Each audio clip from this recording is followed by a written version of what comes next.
how do you sit on this bench?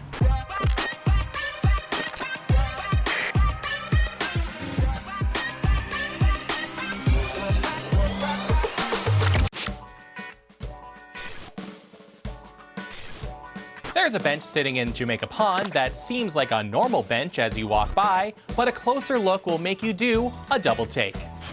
That's right, this bench has two backs and no front to be found, making sitting in it an exercise in creative thinking and flexibility.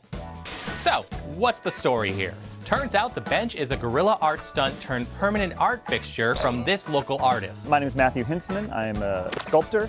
I primarily work in the public realm. I'm also a professor of sculpture at the Massachusetts College of Art and Design here in Boston. Matthew's lived in Jamaica Plain for decades, but one day he was at the park and got some artistic inspiration. I'm walking around the pond and I looked at one of the existing benches and I kind of just saw it mirrored. I saw the form mirrored and I saw this shape.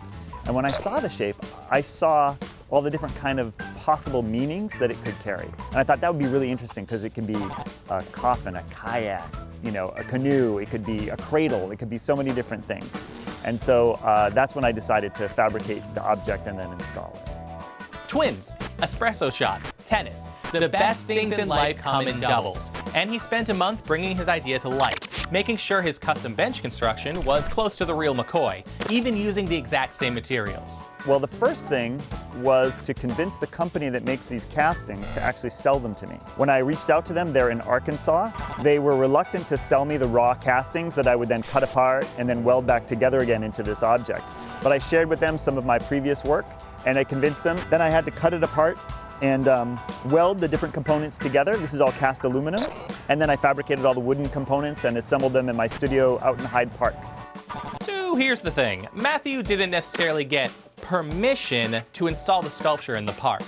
I had completed the bench, it was ready to go. I spent a long time sort of trying to look around, see who I could talk to, maybe who worked here at the park, maybe get some sort of unofficial permission. But when that didn't happen, I was like, I just gotta install this thing. I had some friends who helped me. We came down here actually at like 5 o'clock in the morning in May of 2006. It took the city about a week to figure out that this interesting new bench was not an official installation, and they removed it. Matthew left his contact information on the bench, but it kept getting removed. So he called the commissioner of parks to confess. And he says, what is this, some sort of guerrilla art? And I was like, I guess so. So he said, you can't do that. Like, we can't have people putting stuff out in the public space. Here's the thing, people loved it and continue to love it. It's become a beloved fixture in the park, some people taking their engagement photos with it, and this guy even getting a tattoo of it on his arm. And many city officials were fond of it too, so they told Matthew to go through the official approval process, which he did, and it eventually became a permanent fixture besides the normie benches. I just did it. And then other folks, like the facilities folks at the Parks Department, were advocating for the piece on my behalf. And I think if that hadn't happened, I don't know that I would have gotten an invitation to put this forward to the Boston Art Commission. So the real question is, how do you sit on it?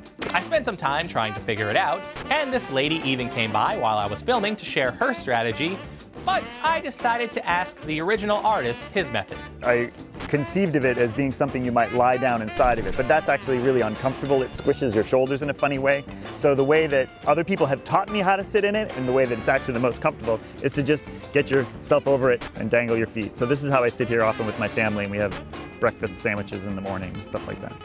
Look how comfortable he is. You gotta find yourself someone that loves you as much as Matthew loves sitting in that bench. I think for me, as I walk through public spaces, in my mind's eye, I see slight shifts in the spaces. And when I see that in my mind's eye, then I see all sorts of potential meanings. And so I try to create objects that are shifted just enough that they might afford a passerby to see endless opportunities in the thing.